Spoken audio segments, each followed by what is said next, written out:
वो दिन हवा हुए,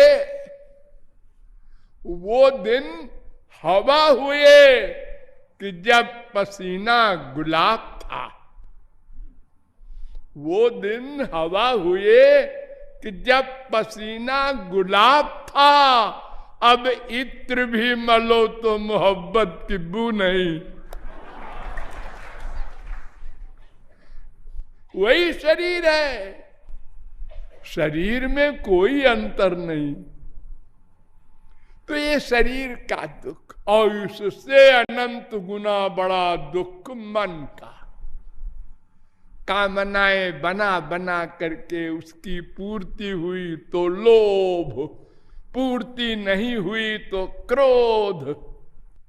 दिन भर कामना बनाते हैं, माँ से, बाप से, भाई से, बीवी से, पति से, बेटा बेटी, नाती पोते, सबसे। और जिसने कामना पूर्ति न की हो, गुस्सा, डांट, गाली गलौज, मार धाड़, क्या क्या नहीं होता। आप लोगों का प्रैक्टिकल एक्सपीरियंस है। हर समय टेंशन,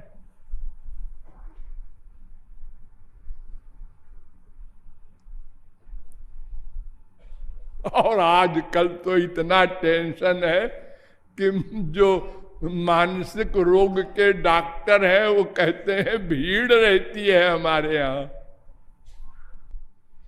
जिसको देखो क्या है, डिप्रेशन। ये कौन सी बीमारी होती है? ये मन की होती है। तो डॉक्टर साहब से पूछो जो डिप्रेशन की दवा कर रहे हैं, उनको भी डिप्रेशन है कि आज मरीज आए ही नहीं, आज कोई इनकम नहीं। भला कौन विश्व में बचा है जिसको डिप्रेशन न हो? खरबपति भी मुकदमा लड़ रहा है, अपनी बीबी से लड़ रहा है, बाप से लड़ रहा है, बेटे से लड़ रहा है। ये मन की बीमारी बहुत भयानक है। सब दुखी है, और दूसरे से भी दुख मिलता है। अनावश्यक दुष्ट लोग अच्छे लोगों को तंग करते हैं।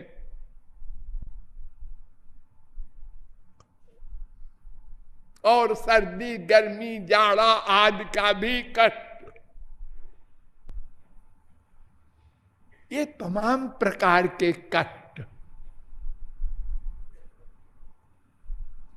और 5 कोष भी होते हैं, उनको भी पार करना पड़ेगा, तब आनंद मिलेगा। अन्नमय कोश,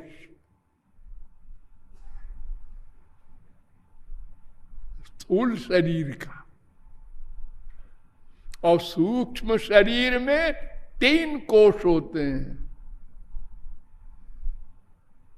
प्राणमय कोश, 5 प्राण, 5 कर्मेंद्रिय, इन 10 का बनता है प्राणमय कोश। और 5 ज्ञानेन्द्रिय, 1 मन, इसका मनोमय कोश। और 5 ज्ञानेन्द्रिय, 1 बुद्धि, इसका विज्ञानमय कोश। और जो कारण शरीर है वासनात्मक, उसका आनंदमय कोश। बड़ी बड़ी बातें हैं, लंबी चौड़ी। आप ये समझिए कि इतने सारे दुख मिलते हैं प्रेयवादी को, भौतिकवादी को, शरीरात्मवादी को, जो अपने को शरीर मानता है उसको। कहने के लिए करोड़ों बाद हैं, चल रहे हैं, चलेंगे, रोज नए नए बनेंगे, लेकिन वो सब इसी 2 के अंदर हैं। Treasure house of living religions एक बहुत बड़े विदेशी फिलासफर का बड़ा भारी ग्रंथ है,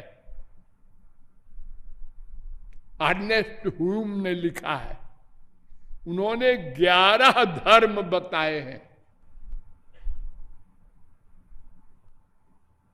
द बाइबल ऑफ बाइबल्स में फ्रैंक एल रिले ने भी 11 धर्म बताए हैं।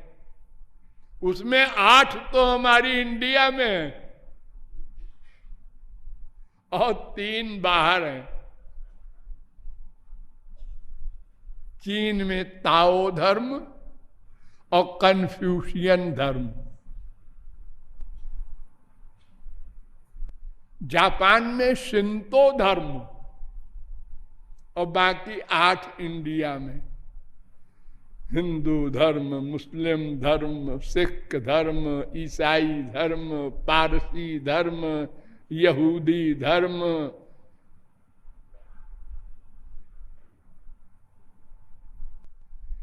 ये 11 धर्म या 11 करोड़ धर्म हो, वो सब 2 धर्म के अंतर्गत हैं, शरीर धर्म, आत्म धर्म। इसी को अध्यात्म वादी और भौतिकवादी कहते हैं। तो भौतिकवाद तो आप लोग तमाम जानते ही हैं। अध्यात्मवाद में मैं तत्व के विषय में आप लोगों को बताया गया वेदों, शास्त्रों, पुराणों के द्वारा कि ये भगवान की शक्ति है, भगवान का अंश है, भगवान से इसका भेदा भेद संबंध है और तटस्थ शक्ति है और अणु है, सर्वव्यापक नहीं है।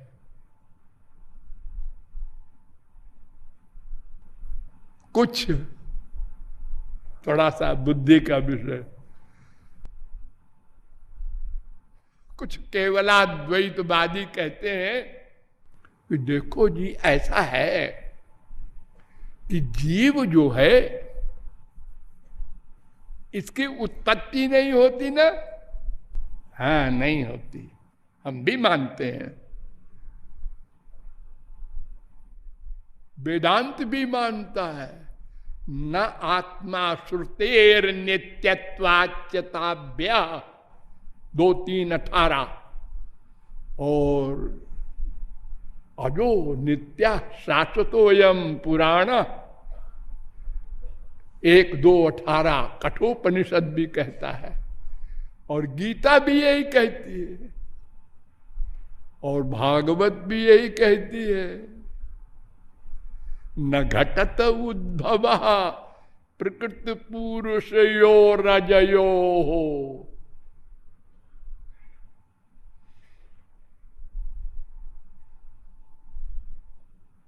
प्रकृतिम पुरुषंचैव विद्यनादि बुभावपि 13-19 गीता। द्वाभिमौ पुरुषौ लोके क्षरश्चाक्षर एव च क्षरः सर्वाणि भूतानि कूटस्थोक्षर उच्यते। उत्तम पुरुषस्त्वन्यः परमात्मेत्युदाहृता जो लोकत्रय महावृत्य बिभर्तव्य ईश्वर यस्मात् कर्मति तो हम इत्यादि 15-16, 15-17, 15-18, 15-19, 15-20 ये सब तमाम शास्त्र वेद कह रहे हैं जीव नित्य है, अज है। अजा में काम लोहित शुक्ल कृष्णाम। तो जो अज होता है वो अणु नहीं हो सकता, सर्वव्यापक होता है। अच्छा, जो सनातन तत्व है वो अणु नहीं हो सकता, ये उनका तर्क है। जैसे भगवान सर्वव्यापक है तो वो अणु नहीं, वो विभु है। हाँ। तो इसका मतलब जिसका प्रारंभ होता है वो अणु होता है, जो सनातन होता है वो विभु होता है। हाँ। तो क्यों जी इतना बड़ा संसार ये अणु है, ये तो एक दिन बना है ना, एक दिन संसार प्रकट हुआ है। वेद कह रहा है, शास्त्र कह रहा है। हाँ, तो ये तो बड़ा स्थूल है। अरे छोड़ो, ये तुम ब्रह्म हो ना, हाँ, ये तुम्हारा शरीर है ना, हाँ, ये कहां अणु है, ये तो स्थूल हो, इतना लंबा चौड़ा। ये तुम्हारी बकवास है। अच्छा, देखो ऐसा है कि ब्रह्म जो होता है सर्वव्यापक, उसी का प्रवेश होता है किसी में और तादात्म्य होता है।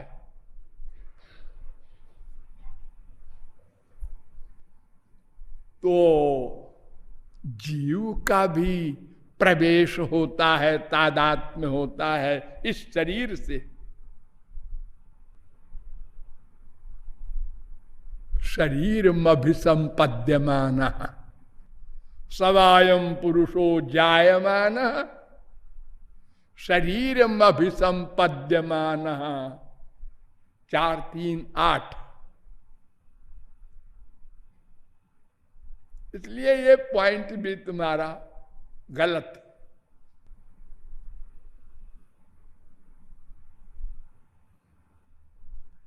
जीव अणु है, ये अनुभव भी तो कहता है। सबसे बड़ी बात, मैं और तू और ये है, ये फीलिंग है। हाँ, कि ऐसी फीलिंग है सब मैं, नहीं नहीं, ऐसी फीलिंग नहीं है। सब मैं के अतिरिक्त और सब कुछ भी अनुभव में आ रहा है। तो सर्वव्यापक कहो।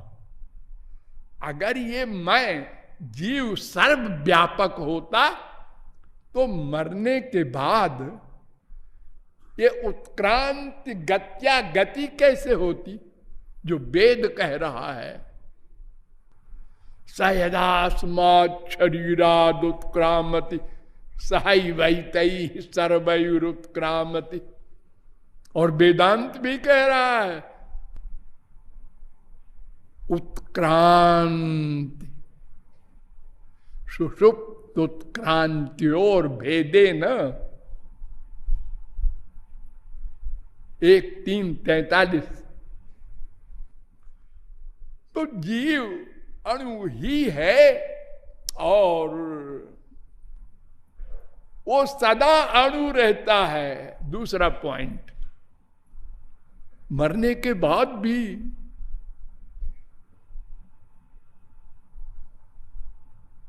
कभी विभू नहीं होता। और बताएं, ये अद्वैतवादियों के नेता जगत गुरु शंकराचार्य ने भी मान लिया कि सर्वव्यापक नहीं होता जीव। क्यों? मुक्ता अपि ही लीलया विग्रहं कृत्वा त्वां भजन्ते। मुक्त होने वाले माने ब्रह्म बन जाने वाले फिर जन्म लेकर के और श्री कृष्ण की भक्ति करते हैं। तो क्यों जी, अगर जीव सर्वव्यापक है तो फिर मरने के बाद ब्रह्म हो गया ना। हाँ, जैसे एक घड़ा है, इस घड़े के अंदर एक आकाश है, खाली जगह है। तो आप कहते हैं कि जब घड़ा फूट गया तो ये महाकाश हो गया, माने इस आकाश में मिल गया, एक हो गया, ये आकाश बन गया। ऐसे ही जब ज्ञान हो गया तो जीव ब्रह्म हो गया। तो ब्रह्म हो गया तो यही वो समवलीयंते, यहीं पर लीन हो गया, कहीं गया वया नहीं, क्योंकि एक ब्रह्म तो था, वही एक ब्रह्म हो गया। तो फिर ये मुक्ता आप कैसे बोल रहे हैं नृसंगतापनीयोपनिषद के भाष्य में? और वेद भी कहता है मुक्ता हेनम उपासते। और असल में तो मुक्त ही उपासना ही करेगा, बद्ध क्या उपासना करेगा? अरे बद्ध तो उसके पास गए नहीं अभी, वो भजन क्या करेगा? भजन माने सेवा, भज सेवायाम धातु है, भज इत्तेष वै धातु सेवायाम परिकीर्तिता, तस्मात् सेवा बुधई प्रोक्ता। वेद व्यास कह रहे हैं और पाणिनि व्याकरण भी यही कहता है, भज सेवायाम। तो जब कोई सेव्य मिलेगा तभी तो हम सेवा करेंगे। तो भगवत प्राप्ति के बाद ही जीव गोलोक में भगवान की सेवा करता है, उसके पहले तो पत्थर की सेवा कर ले मंदिर में, भगवान कहाँ मिलेंगे उसको? वो तो भक्ति के बाद जब भगवत प्राप्ति होगी तब सेवा प्रारंभ होगी।